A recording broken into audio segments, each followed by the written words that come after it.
All right, today we are going to be talking about using comparison language. And the topics that we are going to be using are Althea Gibson and Arthur Ashe. We've already gone through the process of researching and creating our Venn diagram for both of these figures. Let's take a look at some of the keywords or clue words that we're using for compare and contrast. Because we are only focusing on comparison language today, I'm going to cover up contrast. Now, these are not all of the words that you can use for compare, but these are some of the words that you see more often. We have alike, both, same, similar, like, in common, also, similarly, in comparison to, as well as. You will see some of these words used in our sentence frames that we are going to be using. Here are the frames that we are going to be focusing on today, as well as our Venn diagram that we have put together as a group. A little bit about the sentence frames. The circles, those are your simple sentences, so they're good. If you want to stretch yourself a little bit more, your squares here are sufficient, meaning they are a little bit more advanced. And then the diamond sentences are your more academic or sophisticated language. If you'll notice here, the lines are color-coded for ease and matching the Venn diagram. The blue line will be Althea Gibson's name. The red line will be Arthur Ashe.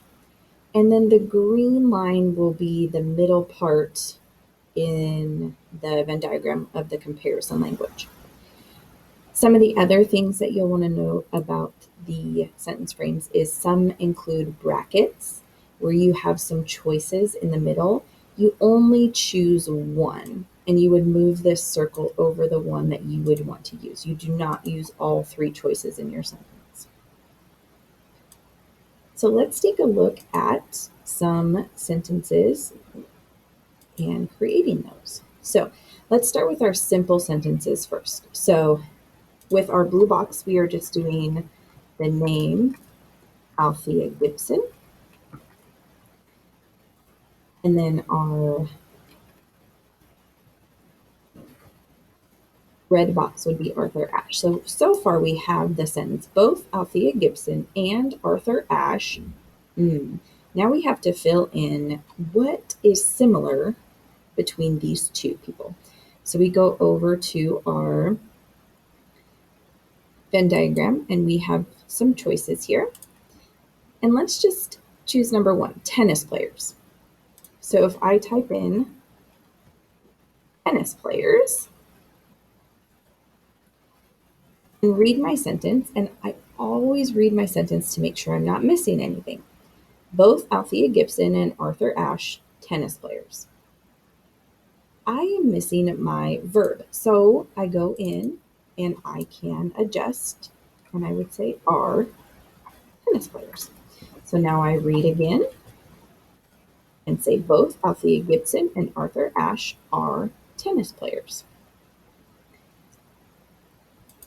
Next, this is the same type of sentence as previous.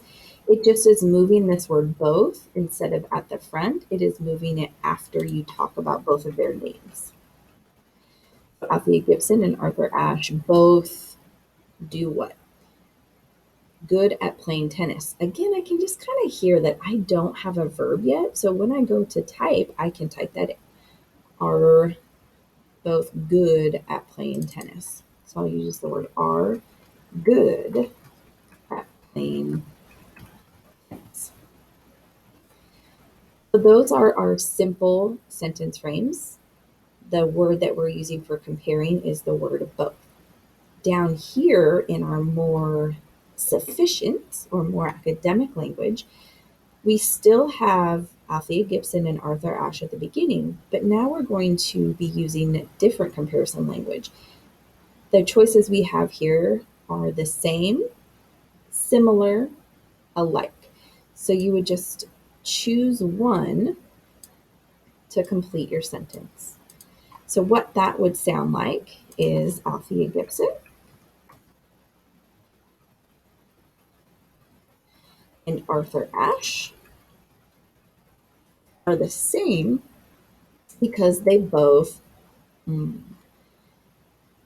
here, if we just go to our next one, they both retired from tennis. I have my verb, which is retired. And because I already have the word both in my sentence frame, I don't need to reuse that from my Venn diagram. So I would just say because they both retired from tennis. Same thing with the next one. The only difference with this is instead of using the word because, we use the word in that. And finally, with our last sufficient sentence, we have in the middle resemble each other. Resemble means to be the same. So they resemble each other because they both. So you would go through and you would fill in the comparison. Now, when we get to the more academic language down here, our diamonds, these are a little bit more complicated and they're asking you to be a little bit more thoughtful about what you are typing in. You are still having Althea Gibson and Arthur Ashe in your blue and red.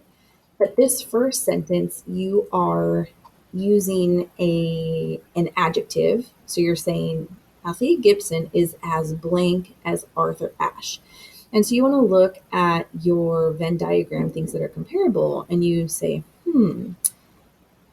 if they're both tennis players, what does that make? What adjective could I use to describe somebody being a tennis player? The one that comes to my mind is athletic.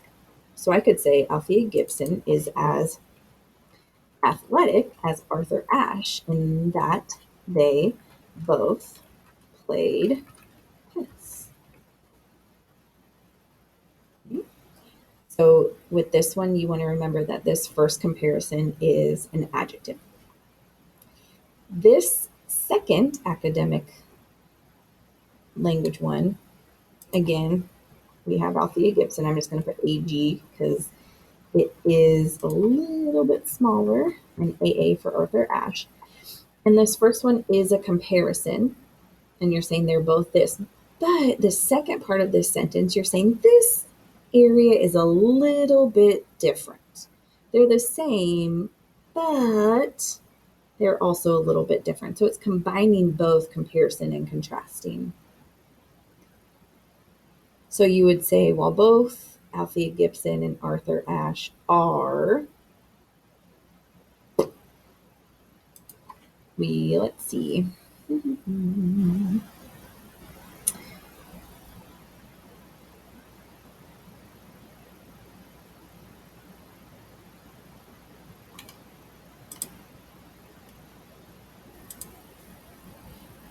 And as I'm looking, sometimes this sentence frames or any sentence frame doesn't work for every single person. So if you are noticing that, for Althea Gibson and Arthur Ashe, they're both this, but I can't think of anything that says Althea Gibson is more this than Arthur Ashe, don't use the sentence frame. Not everything works for every topic. So I'm going to skip that one right now because I can't think of anything that I can fit in there at this moment. That doesn't mean that it won't come to me later. And the final one is basically a double comparison sentence. So we're saying not only do they both have this, but they also both do this. With this one, you want to make sure that these two comparisons are a little bit related. You don't want something that is completely opposite or completely different. Okay. So if we're looking at our comparison ones, we haven't used the autobiographies or the went to college. So we could say not only do Althea Gibson and Arthur Ashe both blank,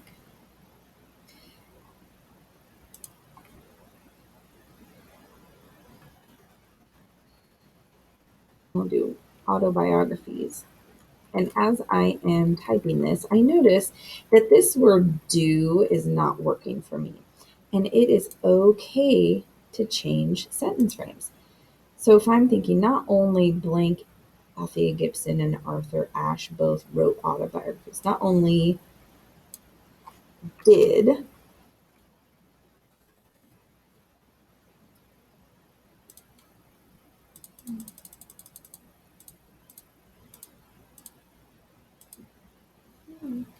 it's pretty small.